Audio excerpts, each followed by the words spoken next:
Eu entendo que você tem críticas em relação a esse processo no Bitcoin, mas você não vê esse processo sendo repetido vez após vez ao longo da história no ouro. Mas uma pergunta, você acredita que a Atomic Swap hoje, a Atomic Swap, para quem não sabe, é o swap feito entre Bitcoin, Monero e Bitcoin. Você faz um swap Hum. e você sai com Bitcoin na ponta. Peraí, Bitcoin, Monero e... Bitcoin, Monero, Bitcoin. Chama-se Atomic Swap. Se pesquisar agora Sim, ou depois. Atomic Swap, né? Você acredita que há algum meio de, Rastrear? após uma mineradora conseguir determinada unidade de Bitcoin, e esse Bitcoin não ser identificado depois de fazer um Atomic Swap?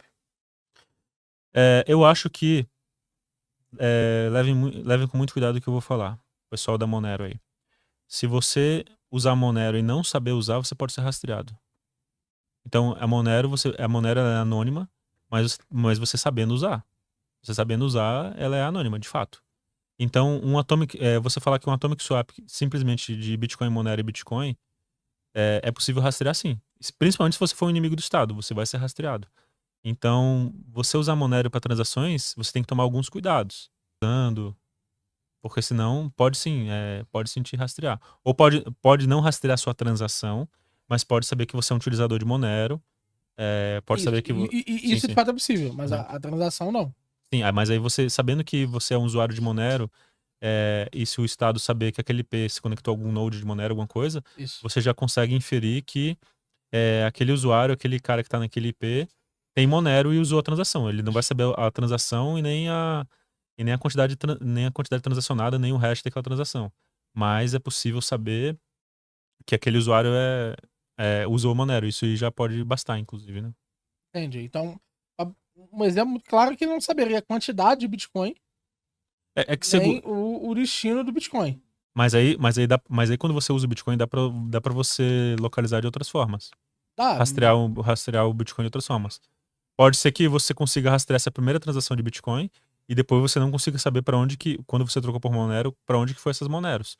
Nem a primeira troca de Bitcoin, sim. isso, mas você não vai saber qual é o outro endereço dele. Ou seja, você vai saber que ele fez essa troca. Isso eu concordo. O Bitcoin poderia, de Mas aí, fato, indicar que ele fez a troca. uhum. Mas você não saberia qual o endereço de destinatário que ele recebeu. Às vezes é possível. Como que é possível isso? É, Eu não quero dar ideia pro cara da Receita Não, Federal. tá. Então, digamos que é Mas possível. ele já Eu pensa. vou. Não, mas eles já pensaram nisso. Eu vou falar porque eles já pensaram nisso. É o seguinte, vamos supor que tu transacione 1.234 satoshis na rede. Naquele determinado instante. Então, eu acho que a Receita Federal já faz isso, tá? Para localizar transações P2P. Como assim? Vamos supor que você é um P2P e você está negociando comigo em reais. Eu tô te pagando R$ 1.000 por bitcoins. Eu acho que a Receita Federal faz o quê? Já faz isso, já tem algum grau disso. Ela pega o meu IP, que eu tô conectado ao banco, os meus R$ 1.000, ela sabe que eu paguei para você, e ela sabe que você é um P2P, porque você tem KNAI exchange lá e tal. E ela pega uma transação de Bitcoin num valor próximo àquele de R$ 1.000 de Bitcoin na blockchain. Sim. Ou pelo menos ela separa deve ter várias lá, sei lá, 500 transações de Bitcoin junto. Somariam E aí ela R$ 1.000. consegue, por meio de algumas análises estatísticas, inferir que algumas daquelas ali é a tua. É porque Mas eles aí dá pra conseguem você pegar fazer. Monero, né? Não, então. Heuristicamente daria pra fazer. Ou seja, é possível que você conseguisse identificar essas transações. Mas eu acho que o principal elemento hoje da Atomic Swap é que a gente pode fazer espaçado. O que eu tô Então a gente falando pode aqui, fazer um Atomic Swap de 3 blocos. É lógico que é possível, nesse sentido, ele perceber, estatisticamente, que ele pegou R$ 1.000 que você tinha comprado e esses R$ 1.000 se converteram em 3 blocos de 300 espaçados nessa quantidade, ou blocos distantes, e ele poderia fazer essa análise heurística. Eu concordo com isso. uhum, Mas aqui a gente já tem um alto nível de sim. improbabilidade, a gente já tem um É, certo nível de se você for segurança fazer uma total. transação de R$ 1.000, eu acho que não vai chamar atenção. Agora, se você for um inimigo do Estado, tipo Daniel Fraga, ou alguém que tá lá na lista da NSA, você se fudeu.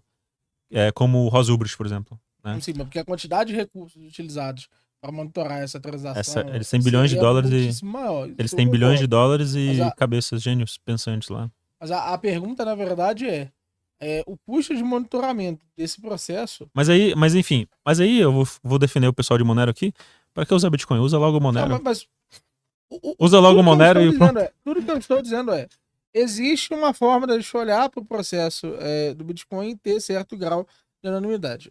Assim como você reconheceu o uso Mas não com uma Bitcoin. estrutura não Com monetária do Monero. blockchain. Mas Com você Monero. reconheceu a estrutura não monetária do Bitcoin. E aí, cara, Eu acho que eu não reconheço a estrutura monetária do Bitcoin. A não monetária talvez sim. você reconheceu a estrutura não monetária do Bitcoin. E aí, cara, eu queria entrar num tópico bem relevante. Você acredita que dentro do que a gente. Você tinha falado, você simplesmente descartou a noção mais cedo da rede. Você acha que a rede ela poderia ser secundária, trivial e tal? Isso é uma bom. De reputação.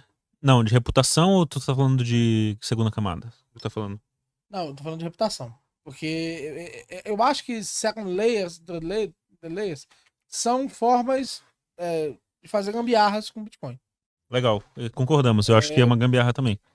Eu acredito que são tentativas de fazer o Bitcoin ser coisa que ele não é hoje. Não, se o Bitcoin funcionasse, ele não teria segunda camada. Se ele funcionasse ali na primeira camada, ele não precisaria da segunda camada. Mas eu acredito que existe ali, pelo menos, uma questão muito importante. Já na primeira layer do Bitcoin, a gente pode chegar na. Porque eu acho que o fato do Bitcoin ter aceitado contratos inteligentes é uma outra utilidade não monetária do Bitcoin. Não só isso, toda a estrutura que existe de multisig, que é o que fez efetivamente surgir a segunda camada, ela é útil. Ela tem certos problemas de distribuição, mas ela é útil. Mas eu queria falar da reputação. Porque, cara, me parece ser o caso que, para uma sociedade descentralizada, você precisa efetivamente de um sistema de reputação. Mesmo que esse sistema de reputação ele seja intercambiável, você precisa de uma memória. Você precisa ser capaz de preservar o que aquele indivíduo particularmente fez. Porque você não tem mais meios de checagem, entre aspas, oficiais, para você recorrer. Então você precisa de um sistema que você não precisa confiar nele, trustless, para efetivamente dizer, não, determinado conjunto de transações, determinados indivíduos aconteceram no dia XYZ. Então, me parece que o Bitcoin é extremamente útil como meio de reputação. Mas você tá procurando mais uma utilidade pro Bitcoin. Tem um monte, né, de utilidade. É igual o canivete suíço que eu falei. O quê? Não, é o canivete suíço, que nada funciona, armazenamento. Porque você fez 3 objeções, você lembra? Estabilidade, fungibilidade e unidade de conta. Sim. Aí certo? a reputação aí resolve. Aqui você disse que era derivativo. Aí eu tentei dar para você uma utilidade não monetária. Tá, mas a reputação ela resolveria qual disso daí? A reputação resolve a sua crítica à fungibilidade. É isso. E aí a estabilidade, a gente não tocou ainda. Mas até aqui aí você eu tava discutindo contigo isso aqui. Mas aí você... Isso é antagônico, porque como algo vai ser anônimo, fungível e ainda servir como sistema de reputação? Essa é a questão, não será anônimo. Não, então não é anônimo já. Essa é a noção, não é anônimo. Não é anônimo, beleza. Como sistema de reputação, porque veja, para eu objetar isso aqui, eu preciso mostrar que o Bitcoin não é um derivativo de dólar, que é o que eu tentei fazer no início da nossa conversa. Eu preciso mostrar que o Bitcoin, ele por mais que ele seja, ele tenha problemas em relação à fungibilidade, ele consegue gerar um sistema de reputação que nos é útil. E aí depois eu vou ter que resolver de alguma forma a questão da estabilidade. Essas são as 3 principais objeções que você colocou. Agora eu tô tentando lidar com a segunda. Então, tem muito problema, é melhor usar ouro. Então, não é melhor, pô? Como que o ouro gera um sistema de reputação? Então, o ouro ele é moeda. Então, olha só. Isso aí é algo que eu tento bater muito no ponto. O pessoal quer que o Bitcoin seja o canivete suíço que é o super trunfo. Resolve tudo. E ao mesmo tempo não resolve nada. Então, o sistema de reputação é o sistema de reputação, não é moeda. Isso não cabe à moeda, essa utilidade. É igual eu falei pro Bernardo. O Bernardo, não. O Bernardo falou que o Bitcoin era arma contra o sistema. Eu falei, não, arma contra o governo é outro metal, não é atributo do ouro, é outro metal que é chamado chumbo. Né? Então a arma contra a tirania é o chumbo. É você empoderar o indivíduo com armas. Então, a reputação não é uma das características de moeda. Nenhum livro de escola austríaca vai estar isso aí. A reputação, característica da moeda, não. Reputação é um sistema separado. Ou um sistema de reputação, como ela seria? Não, então, aí já não é...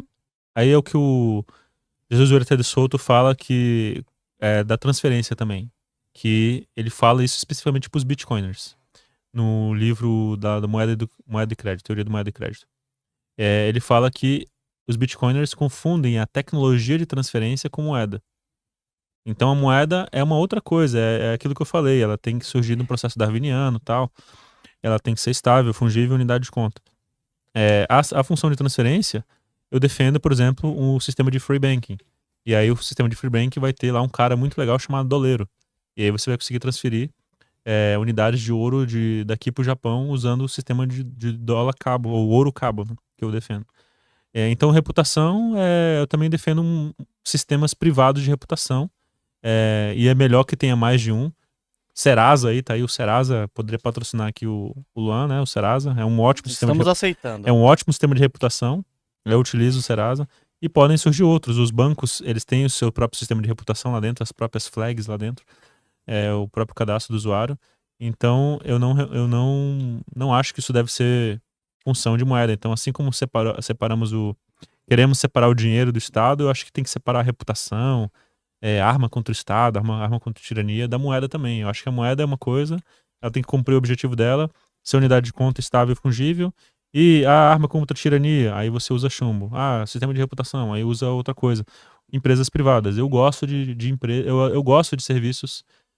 Eu era muito da ideia de descentralização, tal. Hoje não, hoje eu gosto das coisas centralizadas. Eu prefiro lá que ter o Serasa, ter o banco, ter tal coisa, contratar o serviço daquela empresa, cobrar por aquela empresa e não poder cobrar algo que eu nem sei quem é, o Satoshi Nakamoto. Eu gosto da responsabilidade limitada. A responsabilidade limitada foi ótima para o capitalismo. Você ter lá uma empresa e você poder processar aquela empresa, você cobrar aquela empresa e não um sistema descentralizado. Eu acho isso ótimo. Então essa reputação também, eu acho ótimo que seja privada, né? E que tenha mais de uma também. Tem o Serasa, tem outras. O Serasa poderia patrocinar aqui, mas pode ter outras aí também competindo no mercado. Mas o meu problema com a noção da reputação servindo como esse elemento é que a gente teria que voltar. O que lastreia a reputação desse cara? Como assim? Tipo, sempre que a gente insere um intermediário, a gente precisa se perguntar. Por exemplo, no Revolução Satoshi, a mesma Maquiavel, inclusive, trata o Bitcoin como sendo aquilo que eliminou o terceiro intermediário. O terceiro intermediário, ele é um cara que ele é confiável pelas duas partes. É confiado pelas duas partes. O problema é, de onde vem essa confiança? O terceiro intermediário, ele precisa ter a confiança nativa. Ele precisa que você confie na atuação dele, na forma dele. Ele pode recorrer a um terceiro, pode dizer, não, o Planinho já fez transações comigo, mas você precisa confiar no terceiro de que ele fez essas transações com você e que ele, de fato, atesta a sua competência no mercado. Você vai voltar e voltar e voltar e voltar até o momento em que alguém precisou confiar em algo inconfiável, em algo que não tinha parâmetros para ser confiado ou não. Agora, do ponto de vista do Bitcoin, para ser um sistema de reputação, ele tem a característica que ele não precisa de confiança para você confiar nele. Mas ele vai operar exatamente como vocês... Mas é igual ao sistema de justiça, Meurinho. Eu prefiro que o sistema de justiça seja privado. Claro, a gente tem que confiar. Eu não tô te O mundo proibindo é baseado na confiança, entendeu? É igual o sistema de justiça. O sistema de justiça, porra, eu vou lá e escolho um juiz, e no caso, no anarcocapitalismo, no sistema de justiça privado, eu dependo de autoridades, né? Autoridades, elas vão existir mesmo num mundo livre. Concordo. Eu sou completamente a favor de autoridade. E, por exemplo, só pra gente estar bebendo essa água, já tem que estar confiando na pessoa que fez essa água. É evidente. Toda essa cadeia. Ou no cara que tá dando a água pra você. Exato. Mas o meu lance parece ser o caso que sistemas de reputação que não possam ser alterados artificialmente, e eles estão baseados em uma regra pré-fixada, eles seriam superiores. Sabe qual é a principal crítica? E aqui entra na questão de estabilidade. Bom, vamos lá. Eu até defendo que possa ter um sistema de reputação descentralizado em blockchain. Mas eu não vejo necessidade de unir isso, de o Bitcoin ser ele, ou de você unir isso ao ouro. Tipo, uma coisa, outra coisa. Entendi. Beleza, você pode ter um sistema de reputação que é em blockchain, que é descentralizado, que você grave os dados lá, é um sistema de reputação descentralizado, é um livro razão de... Vou dar um exemplo. Circulou aí na internet um tempo atrás, era uma planilha lá dos influencers. Você lembra disso aí? Lembro. Era um Excel que o pessoal escrevia lá. Adicionava. Esse cara aqui é um pau no cu. Esse Isso. cara aqui é legal. Esse cara aqui compra o prazo. 2, 3, 4 pessoas tinham falado da mesma pessoa. E aí tinham opiniões bem diferentes. Nossa. É um sistema de reputação descentralizado. É Isso. péssimo, é um Excel que o pessoal pode escrever ali, inclusive fazer ataque de Sibyl e ficar escrevendo muito de uma pessoa só, né? Mas aí tem outros problemas de descentralização, que nem o ataque de Sibyl, né? Mas é um sistema descentralizado.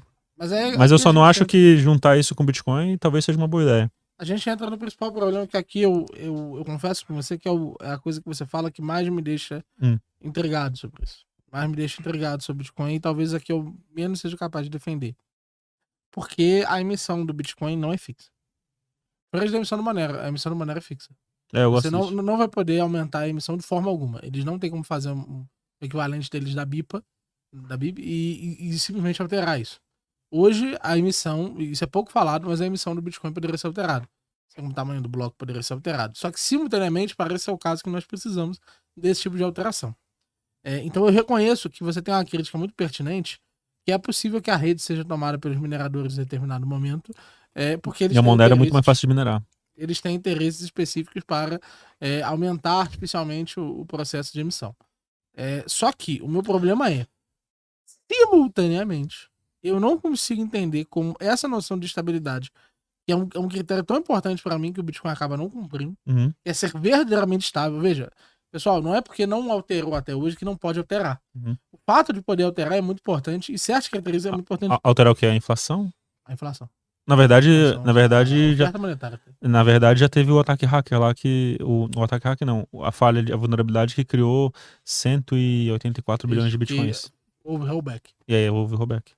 Isso pra mim me incomoda. E em 2018 teve uma outra falha que permitia isso também, mas foi corrigida a tempo. E isso me incomoda. Só que, quando eu olho pro ouro, eu não consigo me sentir tão mais à vontade com esse porém. Por quê? Porque eu encontro que em todas as medidas para transporte de ouro, que é o que você está tentando resolver com a sua cédula, nós teríamos a capacidade de numerar em uma dada quantidade e uma dada proporção. Então, por exemplo, o ouro distribuído de 100%, ele pode ser distribuído para 95%, para 93%. Não entendi. Pode me explicar. Ao longo da história, os estados, o que eles fizeram para manusear o preço do ouro? Eles trocaram a proporção de ouro e de outros metais. Não, hoje como é que isso está sendo feito? Ele está sendo feito criando ouro em papel. Eles criam quantidades massivas de contratos na COMEX, de ouro que não existe, de derivativos, e vendem. E aí isso derruba o preço. A prata, ela tem mais que toda a quantidade minerada em um ano, ela está sendo shortada na bolsa por 4 instituições. 4 bancos estão shortando. Imagina, tudo que é produzido em um ano de prata, vai lá o banco, cria esses derivativos, ou seja, cria esses papéis, esses derivativos e vende, entra vendendo. Então, e aí isso derruba o preço. Então, além da proporção, hoje a gente veio para algo pior, que são os derivativos. Então, no início era a proporção, você diminuía a proporção você diz de inflacionar, de botar outros metais. Exato. Cobre e tal. Exato. Sim. O Império Romano fez isso. Começou assim com esse processo. Em determinado momento você tinha muito, muito menos ouro do que em questão. E hoje agora são os derivativos que fazem isso. Derrubar o preço são os derivativos. Então, eu entendo que você tenha críticas em relação a esse processo no Bitcoin. Mas você não vê esse processo sendo repetido vez após vez ao longo da história no ouro. Vamos lá, no caso do padrão ouro, o pessoal fala que o padrão ouro falhou, mas na verdade foi o Estado que ferrou com o padrão ouro. Primeiro lá no Império Romano, dessa forma que você falou, colocando outros metais como prata no ouro ou cobre na prata, ao ponto da moeda ficar rosa de tanta prata, tanto cobre que tinha. Aí que isso acontece, isso destruiu o Império Romano. Isso foi uma das causas, essa inflação, essa grande inflação, foi uma das causas de queda do Império Romano. Ao ponto de que Roma não queria aceitar moedas com inflação, com essa inflação, né, com essa diluição do metal, e querer aceitar só bois, terras e tal. Isso aí gerou o colapso uma das explicações por ter gerado o colapso. Fora a outra parte cultural também, que é importante. Aí depois você tem na Inglaterra e também nos Estados Unidos, eles fixando o preço do ouro com uma quantidade de prata. Ou seja, não fizeram o câmbio flutuante. Porque eu defendo esse bimetalismo com o câmbio flutuante. O ouro e a prata, qual que é o preço? Depende. O preço não é... 1 grama de ouro são... 1 onça de ouro são 15 onças de prata, que foi o que eles fizeram lá. Então esse é um problema do Estado, mas isso sempre leva estranhamente ao colapso do próprio Estado. Essa manipulação. Então hoje, assim, hoje os metais, eu defendo que os metais estão subprecificados por conta dessa grande manipulação do preço da prata e do ouro. E tem outros países percebendo isso. Então a Rússia e a China estão comprando ouro como se não houvesse amanhã. Inclusive a China agora ela tirou tarifas de ouro e de prata. Não tem tarifa para importar, eles importam zero tarifa, porque eles estão comprando muito, aumentando os estoques. E outros países também. A Polônia tem aumentado também as reservas. A Alemanha pediu uma parte das reservas de ouro agora dos Estados Unidos. Então isso é um tiro no pé dos Estados Unidos. Invista em prata com a Real. Real com U no final. Dentro da plataforma você pode escolher quantas gramas você quer comprar, o preço máximo que você quer pagar. Assim você vai estar investindo diretamente num dos ativos que tem mais potencial de crescer, porque a prata ela é utilizada em painéis solares, indústria química, indústria farmacêutica, indústria automotiva, equipamentos eletrônicos. O celular que você está usando, provavelmente ele está cheio de prata dentro. E você pode ganhar com um dos ativos que mais tem potencial de valorizar. Para analisar ações, BDRs, fundos imobiliários, acesse a plataforma do Investidor 10. Inclusive, para você gerenciar a sua carteira, saber quantos de dividendos você vai receber. Inclusive, eu deixei a carteira da minha filha, a Laurinha, ela tem 3 anos e já invisto para ela. Todos os ativos tá no link aqui embaixo